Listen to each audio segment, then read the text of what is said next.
Edward II, the 25th of April 1284 to the 21st of September 1327, also called Edward of Carnarvon, was King of England from 1307 until he was deposed in January 1327.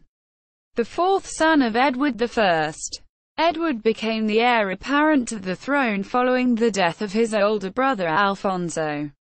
Beginning in 1300, Edward accompanied his father on campaigns to pacify Scotland, and in 1306 he was knighted in a grand ceremony at Westminster Abbey.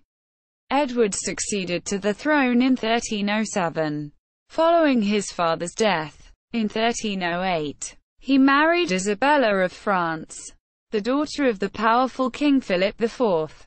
As part of a long-running effort to resolve the tensions between the English and French crowns, Edward had a close and controversial relationship with Piers Gaveston, who had joined his household in 1300.